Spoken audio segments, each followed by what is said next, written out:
Hey guys, welcome back everyone. How you doing today? I'm Loving Life Beauty here on YouTube, and I'm a full-time reseller. And today's video is a combination. I'm going to be doing a combination with the sold videos. A little bit of a chat about reselling different topics, as well as showing you some of my solds. I thought I'd kind of mix it up a little bit. And today's two topics outside of the sales that I've had the last couple weeks are Poshmark and eBay and updates. So without further ado, if you're interested in any of those things that we've just listed here, stay tuned. We're going to dive right into it in just a second here. Okay guys, so first of all, I want to talk about Poshmark a little bit. We're going to show some solds and then we'll talk about eBay at the end. Poshmark, gosh, over a month ago now, put out this new thing about delisting and relisting, right? It's just been such a big scuffle.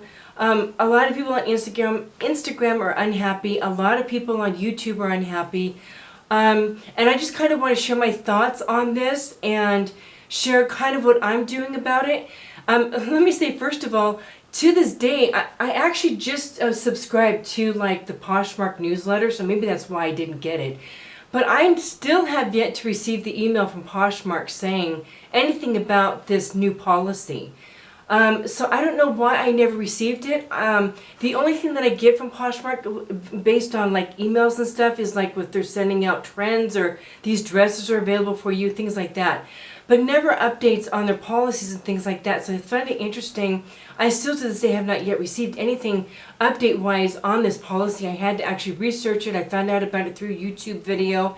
Otherwise, I wouldn't have even known what was going on unless I watched YouTube.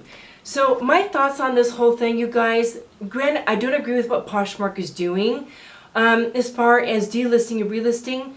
I understand that there's a lot of videos about this on YouTube if you want to understand the background of why Poshmark doesn't want you relisting anything newer than 60 because they have to pay for those pictures that you're uploading each time, and that's a lot of money out of Poshmark's pocket to relist items that we're listing with all those photos each time we do that. I understand that. However, I think 60 days is a long time to have your things, well, maybe not because you're sharing your closet. If you're sharing your closet on a regular basis, you're still getting fresh eyes on your items. So 60 days probably isn't that bad. I will admit I was one of those people who refreshed more frequently than 60 days. I honestly didn't know that it was an issue for Poshmark. If I'd have known that, I wouldn't have been doing it. But I relisted my items on a regular basis, not just on Poshmark, but on Depop and on Mercari. It's just a pattern, a routine that I got into to freshen things up. Now that I know what it was doing with Poshmark, now I'm only doing the 60-day ones. I still haven't gotten any notification from Poshmark. I have delisted items that have sold on other platforms. I've also delisted items since then of items that I'm no longer selling, and I haven't heard a peep from Poshmark. I don't know why certain people are being tagged. There's a lot of hearsay about it. People saying, well, this happened, and other people saying this happened. I honestly don't really know the nitty-gritty of the technology. I do believe the AI is involved, because I do believe the AI is being used by Poshmark to send out notifications on these updates to people, because the videos that you see of people or the posts that you see of people on Instagram is the same wording and the same letter from that everybody's getting from Poshmark. So I do believe that it's either a template or an AI that they're automatically sending out these notifications. I would just say a word of caution. It's easy to get caught up in all this stuff from these platforms, whether it's Poshmark, eBay, Mercari, Depop, any of them. But they are a business, like a lot of people have already said in some of their videos about the whole situation. For me, I try not to get caught up in the drama of it, because it is easy to get caught up in the drama of it. I know that some people, now don't get mad, but some people like to take the drama and use it as being able to put posts and getting people following them and commenting on posts on Instagram and YouTube and things like that. And I get that. If you want to do that, that's fine. I'm not judging that at all. I'm just saying, let's be careful not to get so caught up in the drama that we're not actually just building our businesses, to be honest. I still list 5 listings a day. If I get a notification from Poshmark, I'll deal with it. Honestly, I think that what they've done, because it's so messed up in the background of Poshmark, because not just people who are delisting and relisting are getting deactivated and all that stuff, and and cut off and all that. There's been a big glitch on Poshmark because people even just like changing their listings. We've seen all the videos, all the details about what people are doing. Oh well, I got disconnected or deactivated or banned or whatever because I just did a simple thing. I delisted an item that sold. I know that Poshmark is glitching, and I get that. I don't like that either. But my focus right now is I continue to list on Poshmark, and I'm listing on other platforms, and I'm just growing my business. If I make sales on Poshmark, great. If I don't make sales on Poshmark, I'm still listing on other platforms. And my focus is on bettering my business, bettering the items that I sell, bettering my, reducing my cost of goods, bettering the items that I'm listing. My focus is actually on my business, not so much on what they're doing, because we can't determine what these platforms are doing. I did think about quitting Poshmark when all this happened, but I think that's a mistake. We're still making sales on there. They will figure it out. I don't know how long it will take them, but I'm still making good sales on Poshmark. So my focus is on my business and how my business is growing. And if it gets to the point where Poshmark is no longer an option for me, one way or another, it's Poshmark's loss in my opinion. Okay? So without any other things on that, that's just my take on that. I just encourage you, if you're still listing on there and making sales, just keep plugging away at your business, making your money. And yes, it's kind of a stinker with some of the things they're doing, what's happened to our listings and all that, but I'm still making sales. So let's go ahead and dive into some of the sales that I'm making. I'm going to be doing a screen share with you. And then after we go over those sales, we'll talk about eBay and an update that's going on with eBay. Okay, you guys, let's dive into these sales. Now, like I mentioned in the introduction, my sales have been slower, but I really think, as I've mentioned in previous videos lately, that my schedule hasn't been able to be consistent. The last 2 weeks I have been consistent, not only listing 5 items a day, Monday through Friday, but also Saturday and Sunday. So I'm very excited to see an uptick in things going on. But let's go ahead and dive into what sales I have made so far in the last 2 weeks. It's actually not too bad considering the inconsistency and everything that's going on. All right, so the first time the sold was made well. I've already been selling items from that box that I purchased from Boutique by the Box. If you have not watched that unboxing, do feel free to go back and take a look at that. There were some really great pieces in there, and I've already sold a few, and you're going to see those in these sold tier. Now these items that sold, most of these from that box sold within the first week or two of me listing them. Some of them sold within a couple of days of me listing the items, which is pretty cool. My cost of goods on that box was $8. These Madeable Perfect Jean shorts sold for $30 minus the $6 Poshmark fee. I made $24, so really great profit on that piece. All right, and then the next item was this great J. Crew Soleil black pant linen. As always, we all know that linen does really well during the summertime and springtime. And I did get somebody ask me a question about this, so I answered her back, and she purchased later on for $30, which was really cool. So again, really good profit on those. Let's go back here.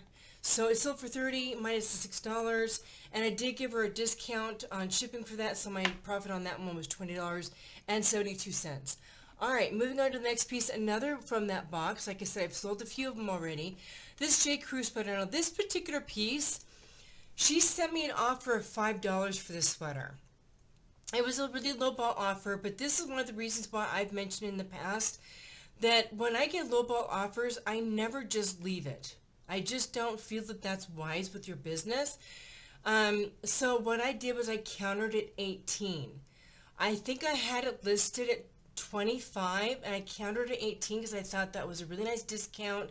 She countered back at 15, and even at 15, this is a J. Crew vest sweater, and this is a really cute piece, but it's not really popular as far as sweaters. These vest sweaters, I don't think these are really popular as far as style right now. So I was actually really okay with taking the 15 on this and getting my money back plus a few extra dollars and moving on and getting that money moved and that item moved out. So I did go ahead and accept the 15. I was okay with the 15, not the 5, and that got shipped out. So guys, even if somebody lowballs, always answer back with something that works for your business model. Don't ever just leave it like that, because she answered back and ended up selling. So I don't ever do that. I always answer back with an offer. All right. I know some people have differences of opinion with that, but that's what I do. All right, Silver Echo. I've had these in my closet for a while. I bought these at a garage sale probably a couple years ago now, and they've been sitting. And some items I have been getting back up on some of my marketplaces. This one was recently relisted on some things, and I had it listed for $20, and it sold for $20, which I was very happy about. I paid $5 for these. So good profit, got them moved and made more space for some more items. Okay. Next was some more jewelry. This was a really beautiful silver tone bracelet by Steelks. I think I'm saying that right. And it was a Y2K minimalist piece, and I think I had it listed for $20. And I think she probably sent me like a $17 offer. My cost on this was less than $1. So absolutely, and she sent me a love note when she got it back saying how much she loved the bracelet. So I was very, very happy to move that new piece of jewelry out. All right, this is another piece that I've had for a while. I got this in a box a long time ago. It was new with tags. It's a great piece. It's got a chevron detail to it. It took a while to sell, even though it's rayon. Maybe that's why it sold now. I don't know. But either way, it did sell finally for $20. And so I was just really, really happy to get an older piece out the door.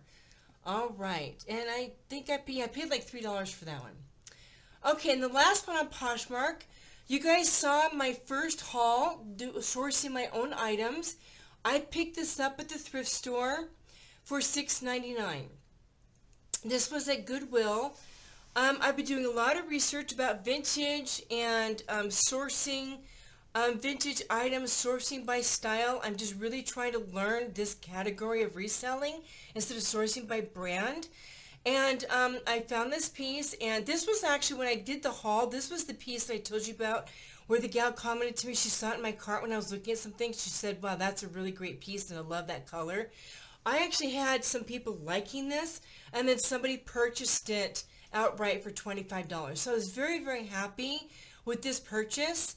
And so I know definitely to keep an eye out for Talbot's wool pieces in good sizes, for sure.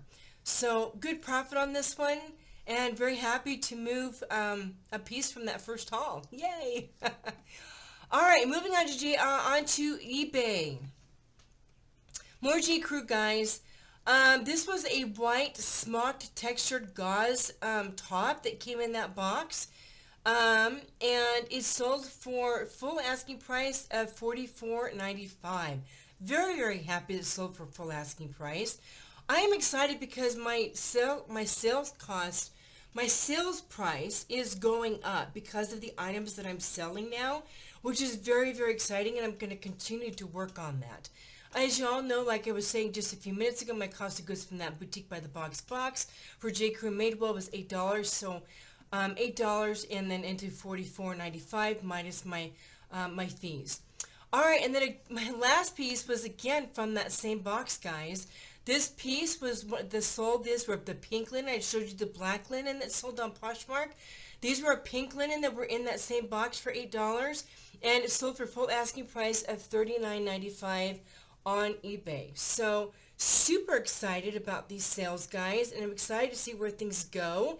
I'm going to continue to list 5 items a day, and as I sell more items, my goal is hopefully by fall or winter to be getting up to like 10 items a day, but I want to be bringing in more income because my sales really dipped just from everything going on in my life and just, the change of how I've been sourcing and everything. So I'm going to be waiting to kind of increase things, and as that increases, I will be adding more items, maybe an extra item a day or something, as I hopefully will get up to 10 items a day. All right, guys, let's go ahead and finish this video out. All right, you guys, so let's talk about eBay. eBay recently rolled out, there's 3 different countries they've rolled this out with, and I don't remember what the countries are, and I think one's Australia, one might be England, And then there's another one, I don't remember. There's actually another video that I recently watched yesterday, I think. This gentleman that I follow on YouTube does great videos on eBay and just reselling. I might try to link his video below because he does a fantastic job going into the breakdown of what this update means. But basically, eBay, you know, when you do promoted listings, you, right now, if somebody has up to 30 days, if they liked an item that was promoted, they have up to 30 days to actually buy that item. And even when they clicked on it, they can still, after the 30 days, up to 30 days, get that promoted listing, get that promoted discount from that listing. And now what they're doing, what eBay's doing is, if somebody else, if somebody clicks on that item, but somebody else buys the item that they clicked on that's promoted, they still get that promoted discount, even though I think I'm still trying to understand how it works. But either way, they're changing how the promoted listings and the clicks works on eBay. That even if the person who didn't originally click on the item purchases the item, they still get the promoted thing, or you still get charged a promoted fee because somebody clicked on it, even though the person who clicked on it didn't buy it, but somebody who just purchased it outright purchased it. I'm still trying to understand all the ins and outs, and there's some people who are unhappy with it. Again, I'm going to say this. There's going to be a lot of changes. Promoted listings, somebody said to me this way, and I think you have to decide for your business model what number you use. I don't do promoted listings on Poshmark, for the very reason that you pay for it, but you don't get any recompense for it. On eBay and all the other platforms, if you promote, you only get charged when it sells. You don't pay a fee, and then if it doesn't sell, you put money out for promoted and nothing came from it. The other platforms, Depop, Mercari, and eBay, you only get charged when the item sells, which is the way it should be. And you have to determine for your own business model what percentage you want to promote at, if you want to promote at all. But I do think that in some ways promotion can also be part of your marketing. Now, marketing is extremely expensive. When you run a business, these platforms do the marketing for us. We don't have to do any marketing at all. And somebody mentioned a couple years ago that they felt that these types of things that we're paying for, like promoted, is actually part of our marketing that we're not actually having to pay for out of pocket, but it comes out a little bit depending on what percentage you choose to use. For me, it depends on the item. I'm kind of playing around with percentages right now, so I really don't want to say a percentage because I'm kind of playing around with it to see how it does over the next month with my promoted. But you could consider it as this is part of your marketing on eBay, because eBay is a huge site where a lot of people sell. And depending on your item, yeah, some items can sell really well without promoted, and other items need being promoted because so many people sell that type of item. So it really depends on what you're selling. So I think you really have to determine for yourself. But again, like the Poshmark thing, let's not get too crazy worried about it, and let's focus on listing businesses, getting things up, getting things sold, focus on listing good items. If you choose to promote because you feel it would sell your item better, go for it. If you choose not to, seriously, no big deal. But let's not judge people because they're not promoting or they are promoting. Whichever way works best for your business model. So that's just kind of my thoughts on the promoted thing that's coming out. It hasn't hit the US yet. We don't know if it will or not. But either way, even if it does hit that, I will decide at that point with the numbers and everything for me if my business model still works for me, or if I choose to just turn it off. When that time comes, I will figure that out and decide on that. Okay, guys, I hope seeing sold and talking a little bit about the chit-chat about the platforms and everything was enjoyable for you. Please do give this video a thumbs up. Maybe share it out with some people. We do also our hauls and other types of videos here. Thank you so much for being here. As always, be productive, and guys, we will see you next time.